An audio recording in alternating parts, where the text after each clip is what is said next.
హల్లెలూయా. Good morning. మేల్కొన్నారా? తెల్లవారిపోయిందండి, 7 గంటలు అయిపోయింది. దేవుని మందిరాలకు వెళ్ళాలి కదా. రెండవ చిన్న ప్రార్థనతో క్లుప్తమైన సందేశం ధ్యానించి బయలుదేరదాం. ఒకవేళ మీరు ఇప్పటికే మందిరాలకు బయలుదేరి ఉంటే మధ్యాహ్న సమయంలో మరలా దేవుని వాక్యాన్ని విందురు కానీ తలలు వంచండి, ప్రార్థన చేసుకుందాం. పరిశుద్ధుడా, నీకు వందనములయ్యా. ప్రభు దినమును ఘనముగా ఆచరించుటకు పరలోకపు దీవెనలతో నిన్ను స్తుతించి మా చుట్టూన్న వారికి దీవెనకరంగా బ్రతుకుటకు నీ నామాన్ని ధరించిన మాకందరికీ నీ సహాయం చేయమని క్రీస్తు నామములో అడుగుచున్నాను తండ్రి, ఆమేన్. లేవండి. ఆదివారం నాడు ఆలస్యంగా లేస్తారు, ఎందుకంటే ఇది సెలవు దినము కదా అని.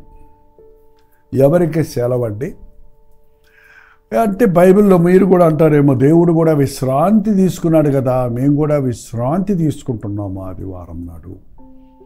ఆ విశ్రాంతి మీ శరీర శ్రమకు, మీ ఆధ్యాత్మికము పరిస్థితిని, ఆత్మను బలపరుచుకోవడానికి పూర్ణంగా వాడవలసిన రోజు ప్రతి ప్రభుదినము.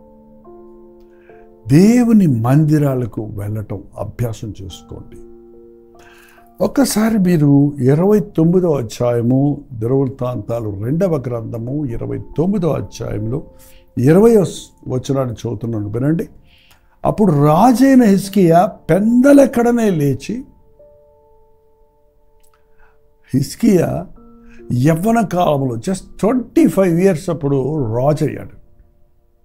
అతడు రాజైన వెంటనే అతడు చేసిన కానీ పని ఏంటో తెలుసండి, మందిరాన్ని పాడుపడిపోయింది. అతనికి ముందున్న రాజులందరూ మందిరాన్ని శిథిలావస్థ స్థితికి వదిలేశారు.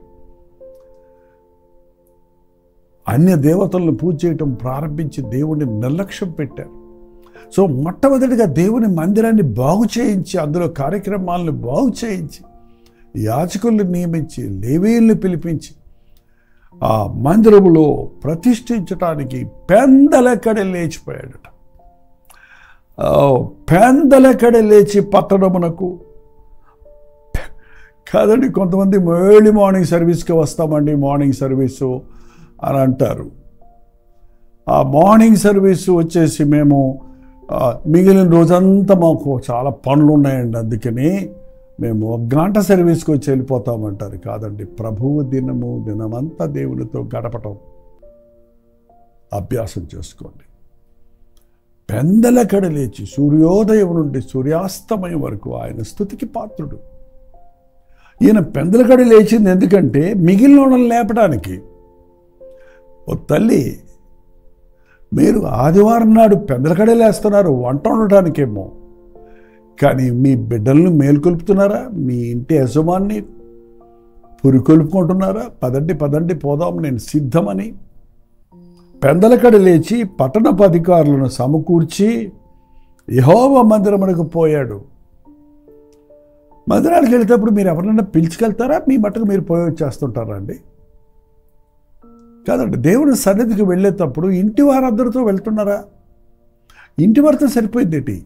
మీరు దారిలో వెళ్తున్నప్పుడు ఇరుగు పొరుగు వారికి, కనబడిన వారికి మీరు దేవుని మందిరాలకి వెళ్దాం రండి అని పిలుచుకుంటున్నారా? ఒక ఫంక్షన్కి అయితే పిలుచుకుంటున్నారు, ఒక డిస్కౌంట్ సేల్ ఉందంటే ఉరుకులు పరుగులతో ఫోన్లు చేసుకొని గుంపులుగా పరిగెడుతున్నారే. దేవుడిచ్చే ఆశీర్వాదాలు డిస్కౌంట్ సేల్ కంటే చౌక. అయ్యో, ఎంత విలువైన ఆశీర్వాదాలు మందిరాల్లో మనం పొందుకుంటున్నాము. మనకు ఆశ లేదండి. మన వలే దేవుని ఇతరులను కూడా ఆశీర్వదించాలనే ఆతృత నిజ క్రైస్తవుడికి ఉంటుంది. మీరు ఒక వాక్యం విని దీవించబడిన తర్వాత, నేను చెప్పనవసరం లేదండి, ఈ సోషల్ మీడియా ద్వారా ఒక వాక్యం విన్నారు, అబ్బా దేవుడు నాతో మాట్లాడాడు, నా అనుమానాలు తీరాయి అని అనిపించినప్పుడు, ఇదే పరిస్థితుల్లో నా స్నేహితులు ఉన్నారు, బంధువులు ఉన్నారు, ఇంకెవరో ఉన్నారు, వారికి కూడా ఈ వర్తమానం వినమని షేర్ చేద్దాము అని ఆ యూట్యూబ్ లింక్ను షేర్ చేయగలిగితే మీకు ఎంత కష్టపడింది, అది ఎంత కష్టమవుద్ది, ఎంత ఖర్చు అవుద్ది. కానీ ఆ వర్తమానం సడన్గా వాళ్ళ సెల్లో వచ్చినప్పుడు వాళ్ళు అనుకోకుండా వింటే, దేవుడు వారిని దర్శిస్తే, వారి విశ్వాసంలో వృద్ధి చెందితే, వారు రక్షించబడితే మీకు కూడా ప్రతిఫలం వస్తుందండి. ఈ రోజున ఆశ లేదు, మనమే ఆఫ్ అండ్ ఆన్లో చూస్తుంటుంటాం. కొన్నిసార్లు వింటాం, కొన్నిసార్లు వినం, కొన్నిసార్లు చూస్తాం, కొన్నిసార్లు చూడం. ఆ నిర్లక్ష్యం, అలక్ష్యం ఆధ్యాత్మికమైన విషయాలలో మనకి అత్యధికమైపోతుంది అంచనాలలో.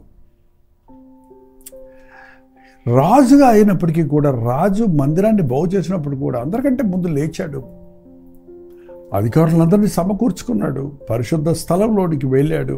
21వ వచనంలో రాజ్యం కొరకు, పరిశుద్ధ స్థలముల కొరకు, యూదా వారి కొరకు పాప పరిహార్థ బలి చేయుటకు 7 కోడెలు, 7 పొటేళ్లను, 7 గొర్రెపిల్లలను, 7 మేకపోతులను వారు తెచ్చించరు కనుక అతడు యెహోవా బలిపీఠం మీద వాటిని అర్పించుడని అహరోను సంతతి వారికి వారు యాజకులకు ఆజ్ఞాపించను. ఎవరి కొరకు? దేవుని మందిరానికి వెళ్ళేది నీ కొరకే కాదండి. నువ్వు వెళ్ళి రాజుల కొరకు, అధికారుల కొరకు, ప్రజలందరి కొరకు. మనకు బలులు అర్పించక్కర్లేదు. ఇప్పుడు మన స్తుతులే బలులు. మన విశ్వాస ప్రమాణం, మన విశ్వాసంతో నా ప్రభువు నా కొరకు మరణించున్నాడు, సర్వలోక పాప పరిహారార్థమై ఆయన రక్తము చిందించి ఉన్నాడన్నది నీవు విశ్వసించి నీ పెదవులతో ఆయన స్తుతిస్తే నీవు స్తోత్ర బలిని ఆయనకి అర్పిస్తున్నావు.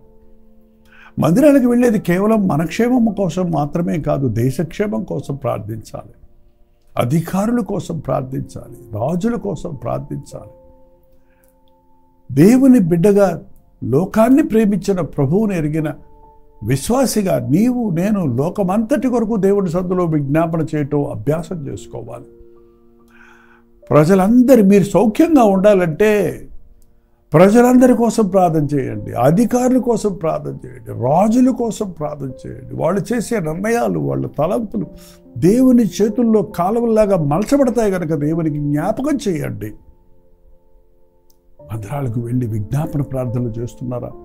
మందిరంలోకి వెళ్ళి దేశం కోసం ప్రార్థించే వారికి ఉన్నారా? నా పేరు పెట్టబడిన నా ప్రజలు తాము తగ్గించుకొని నన్ను వెతకి తమ చెడు మార్గములు విడిచి ప్రార్థన చేసిన ఎడల ఆకాశం నుండి నేను వారి ప్రార్థన విని వారి పాపములను క్షమించి వారి దేశమును స్వస్థపరుస్తానంటున్నాడు. ప్రస్తుతం దేశాల పరిస్థితులు భయంకరంగా ఉన్నాయండి. కక్షలతో, ద్వేషములతో యుద్ధం అంటే దానికి మరొక పేరు ఏంటంటే ఒకరినొకరు చంపుకోవటం అని పేరు. అంతే, ఒకరికొకరు నష్టపరుచుకోవటం.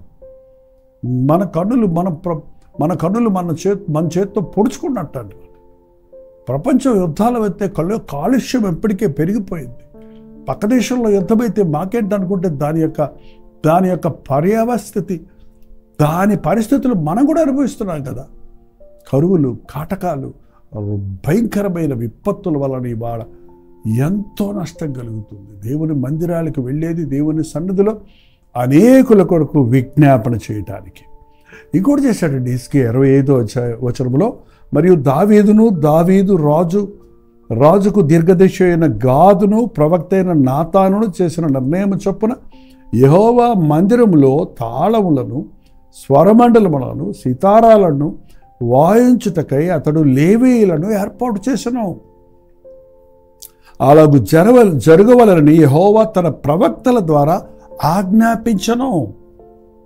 విజ్ఞాపన ప్రార్థనలు మాత్రమే కాదు, ప్రభువును స్తుతి ఆరాధనలతో మనం గణపరచాలి. మందిరంలో పాటలు పాడాలి, స్వరమండలములతో, స్వరములెత్తి పిల్లల గ్రోవితో ఆయన్ని జీవము గల సజీవులైన ప్రతి ఒక్కరూ దేవుణ్ణి స్తుతించాలి. స్తుతించడానికి మనం మందిరాలకు వెళ్తున్నాం. ఎన్ని మేలులు మనకి చేశాడో జ్ఞాపకం చేసుకోవడానికి, మనకిచ్చిన ఆరోగ్యాన్ని బట్టి, మనకిచ్చిన రక్షణను బట్టి, మనకిచ్చిన బిడ్డలను బట్టి, మనకు చేసిన మేలులను బట్టి ఆయన్ని ఆరాధించాలి.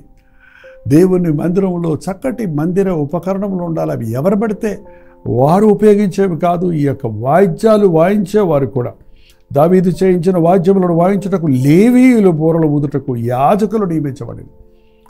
ఎవరు పడితే వారు కాదు. రక్షణ లేని వారు ఎంత బాగా వాయిద్యాలు వాయించినా దేవుని ఆత్మకార్యం అక్కడ చూడలేమండి.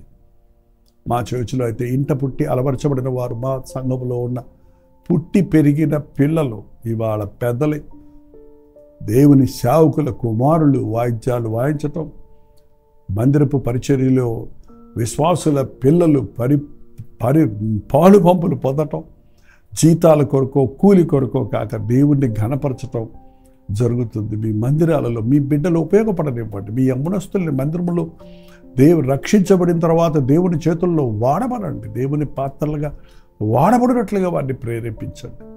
అప్పటి నుండి ఆరాధనలు ప్రారంభమైనవి. దావీదు చేయించిన వాద్యములు వాయించడంతో యెహోవాను స్తుతి గానము ఆరంభమాయను. ప్రభువుకు బలులు చెల్లించటం, ప్రభువుని ఆరాధించటం. చివరిగా 30వ వచనంలో దావీదు దీర్ఘదర్శిగా ఆసాపు రచించిన శ్లోకములను ఎత్తి యెహోవాను స్తుతించుడి, రాజైన హిజ్కియాయు అధిపతులను లేవీయులకు ఆజ్ఞాపింపగా వారు సంతోషముతో స్తోత్రములు పాడి తలలు వంచి ఆరాధించేది. ఆరాధించటానికి దేవుని మాటలు వెళ్తున్నాం. దేవుడు తెలియచేసిన సందేశాన్ని వినటానికి మన సంకుచితమైన హృదయాలు విశాలమైన హృదయాలుగా మారున్నట్లు, మన కరువులు కాటకముల నుంచి విడిపించబడి, మన శాపములు పాపముల నుండి క్షమించబడి, మన యొక్క కొరతను కొదువుల నుండి విడిపించబడి, సమృద్ధిగా దీవించబడి, మందిరంలోనికి వెళ్ళినప్పుడు బయటకు వస్తున్నామన్న సంగతి మనం విశ్వసిస్తే దేవుని యొక్క ఆశీర్వాదాలను అనుభవిస్తాం.